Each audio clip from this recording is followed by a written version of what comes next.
I thought, that is the most dangerous statement in the world. It's a confession that now Federal Reserve and government and Treasury, they're bosom buddies of corporations. And that, to me, is about as close to fascism as you can get. It is as close to fascism as you can get classically. And I think the public's starting to recognize this.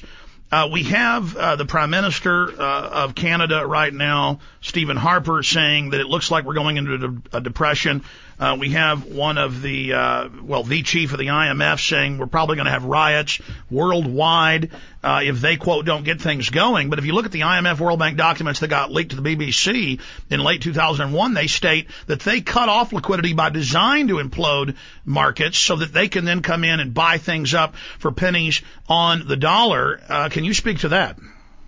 Well, not clearly, because I don't know if that's true. I suspect that it might be. But I also think that this is such a big bubble that even those with a lot of money, get a little bit nervous about what's happening. But one thing for sure is they're pretty capable of shifting. So if it goes sour, worse than they expect, because I don't think they have perfect control, but they're always available, and they do have cash. They're not arguing there's a little bit of cash, and just think of all this new credit. So there's a lot of money sitting there ready to be bought up, and it won't be the average guy on the street that lost everything in the stock market. It's going to be these people who got out a little sooner or got new credit from the Fed. Goldman Sachs will be around for a while, and the money market accounts have trillions of dollars. So somebody is going to buy this up, but it's not going to be a return to the market economy at the rate we're going.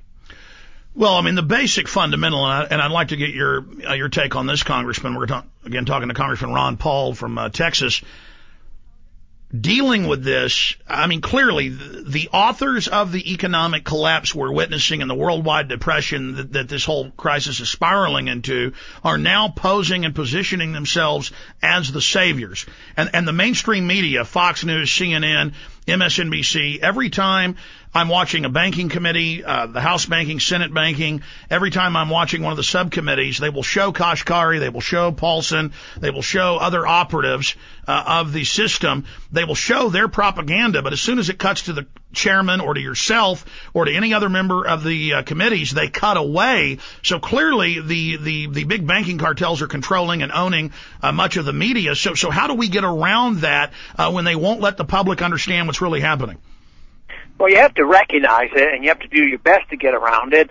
Although I complain just as you are complaining, I'm still getting a lot more interviews now than I did a year ago on this issue. So it's not, I'm not completely blocked out, but there's a lot of what you say that goes on. But then we have to go around them, if nothing else. What I fear is them closing down the Internet. That, to me, would be the big problem, if they take that away from us. So we've been able to reach millions of people through the Internet, and you reach a lot of people on the radio. So if they start cracking down on radios and Internet and shortwave and all these things, then that's when we're really in big trouble. Well, as you know, they've openly in Congress talked about bringing back the Fairness Doctrine, this Internet 2 doctor. I'm sure you know, but for the audience, they are shifting basically all the new upgrades to Internet 2, where private corporations own it and control it, and they admit they're not going to allow free speech. They're only going to give people a few thousand websites and not the hundreds of millions that are currently available. So what they're doing is hijacking the web. We're going back to the full audience. Here we go. Okay, Congressman Ron Paul, and we've only got about 5 minutes left with you right now, sir. Specifically, there is an Army War College report out, and you know about NORTHCOM announcing 20,000 combat troops for the streets of America. They're openly stating it is for civil unrest and rioting. The new report's called The Knowns and Unknowns, Unconventional Strategic Shock and Defense Strategy Development. The Army openly says in here on the Army War College that they are preparing to engage the American people.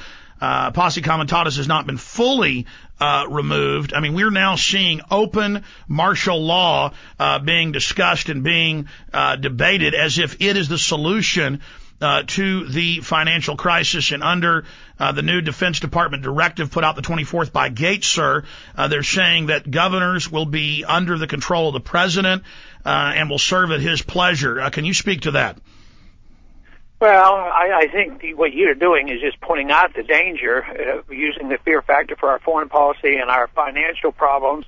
And now they do it for your physical safety, which to me is just a continuation of the 9/11, post 9/11 attitude, because that was when they started getting past all the legislation that they had proposed for so many years. Now they're saying, well, we're going to have chaos in the street. The terrorists aren't going to be people coming from outside. The terrorists are going to be our own people. There's going to be chaos here in the streets, and it's a consequence of the financial crisis. So therefore, we have to militarize our communities. And once again, it's that attitude that government is our savior, and they can't save us. I mean, all the SEC and all the regulations can't protect us against fraud, and all the policemen in the world can't protect us in our homes. Congressman, continuing in the time we have left, specifically, they are saying they're preparing to engage the American people. Is this unconstitutional? Is this treason? Well, it's obviously not constitutional, and depending on how it comes about, it could very well be treasonous. But on how the confrontation comes, of course, they would never say that they're confronting. They might use those terms, but they might say we're confronting violence and we're going there to save you. We don't want your cities burnt down, so therefore we're going to put our troops in there to prevent these problems. So, just think of all the harm that they've done over these especially the last 100 years. How often do they really get hauled into the court? And what about the illegality of the whole monetary system? Nothing really happens. So it depends on what the people understand and believe in that really count. So we cannot depend on the Congress or our courts to save us. Well, sir, going back over the last 20 years, as you know, they've been covertly getting rid of posse comitatus, merging the military and police, and now they're acting like they just set this up last week. This is part of a larger strategic plan. Yeah, as a matter of fact, they did pass a couple of years ago, I think it was in '96, in the supplemental, serious erosion of posse comitatus, and it was finally exposed, and then it was in a way reversed. But that's just tokenism. I mean, if they feel like doing something wrong, they just go ahead and do it. So the fact that they reversed that in a token way shouldn't reassure us, because when push comes to shove, they're going to ignore it. But they would change the law when they get the opportunity, and this new administration, I'm sure, would be quite capable of doing it, even without the Congress. You know about executive orders. And PDD 51. Absolutely. Yeah. Sir, in closing, two final questions in the 2 minutes we have left with you. Specifically,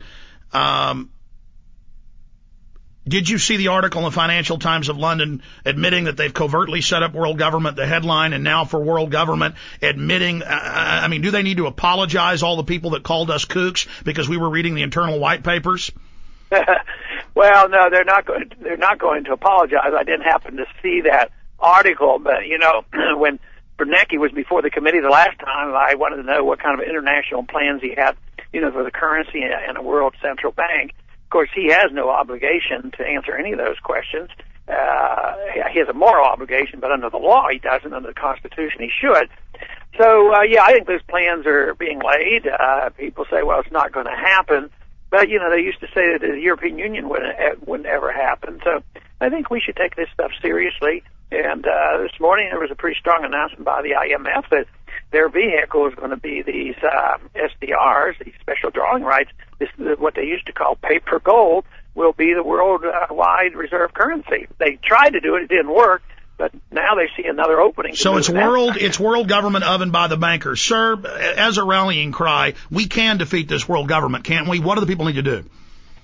Well, the truth is on our side, and also the economic policy is on our side. The most important thing is information to the people so they know what we're doing, know what's in their best interest, not to have people in Congress keep voting for bailouts and this pretense that we're going to take care of everybody. So knowledge is the only answer to the problems that we have today. And as you said earlier, they are coming after the Internet. Yep, that's what that is my greatest fear, because we'll never be able to control the three majors, but right now we can get around them. The more knowledge is out there, the more we can make inroads to the average person that does appear. Congressman, they can't control everybody's mind. I want you to have a great Christmas. Let me say bye to you during the break. Okay, let me talk to him real quick. Say bye. The Empire's on the run. Alex Jones and the GCN Radio Network.